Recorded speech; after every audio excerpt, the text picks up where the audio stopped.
Assalamualaikum warahmatullahi wabarakatuh. Perkenalkan, nama saya Sulislawati KH, NIM 2013010030.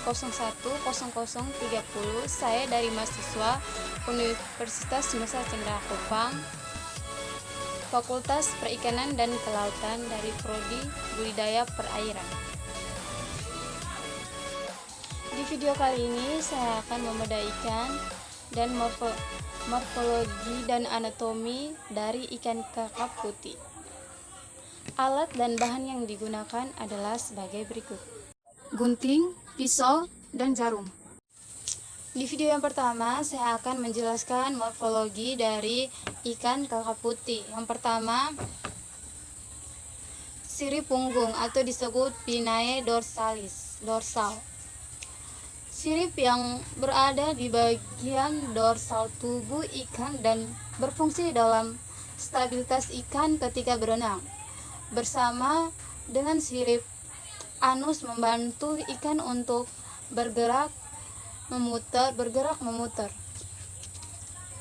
Sirip dada atau disebut pinnae porcollaris, sirip yang terletak di bagian posisi operculum atau pada pertengahan tinggi pada kedua sisi tubuh ikan.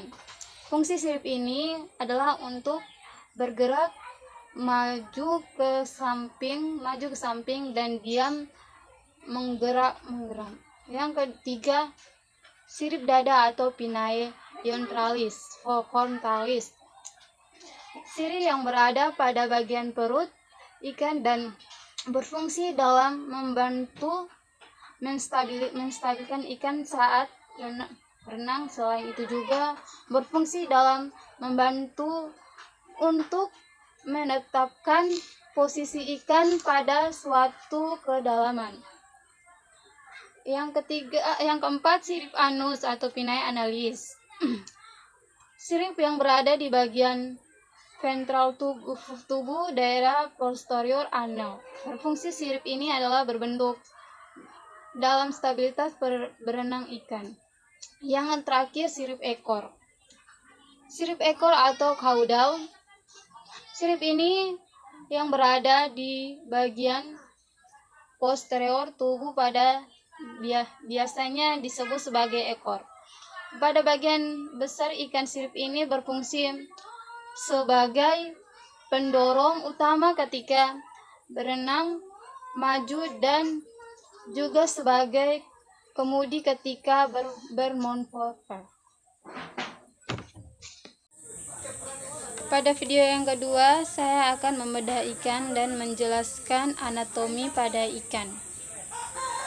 Untuk itu, saya terlebih dahulu untuk membedah ikan.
selanjutnya, insang merupakan alat pernafasan yang terdapat pada ikan yang berfungsi untuk mengekskresikan oksigen yang terletak dalam air dan mengeluarkan karbon dioksida.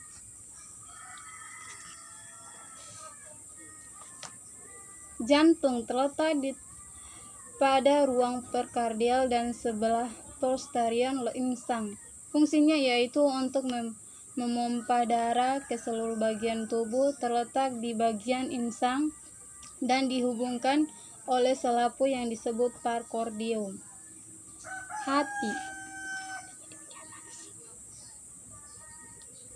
Hati menghasilkan empedu yang disimpan dalam kantong empedu untuk membentuk proses pencernaan lemak. Sedangkan usus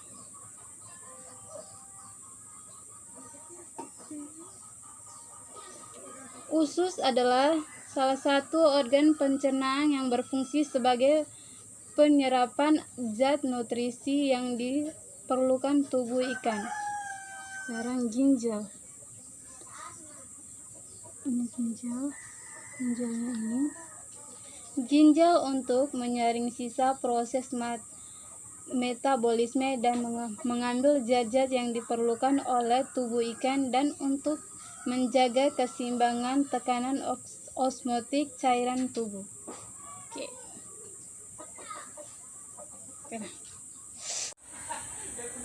Kelenjar endokrin merupakan kelenjar yang ada di dalam otak, yang berguna sebagai pengatur hormon-hormon yang dihasilkan dari kelenjar lainnya.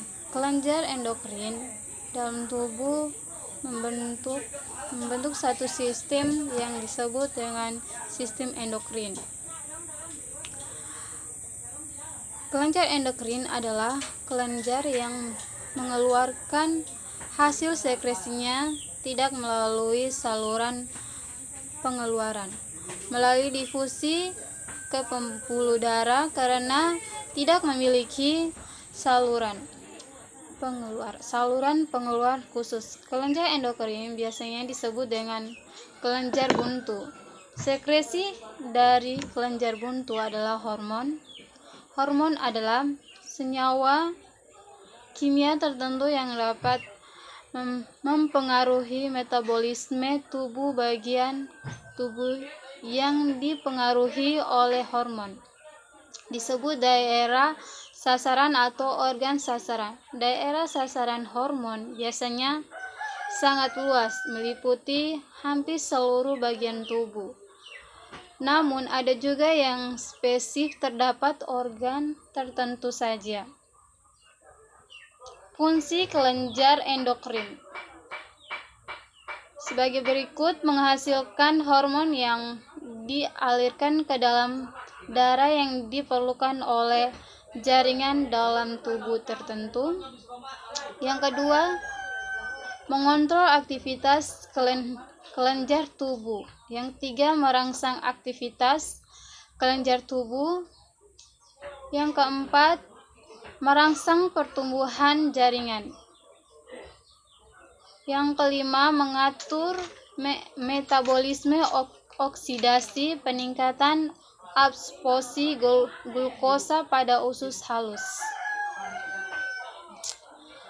Yang terakhir, mempengaruhi metabolisme lemak, protein, hidrogen, vitamin, amino, mineral, dan air.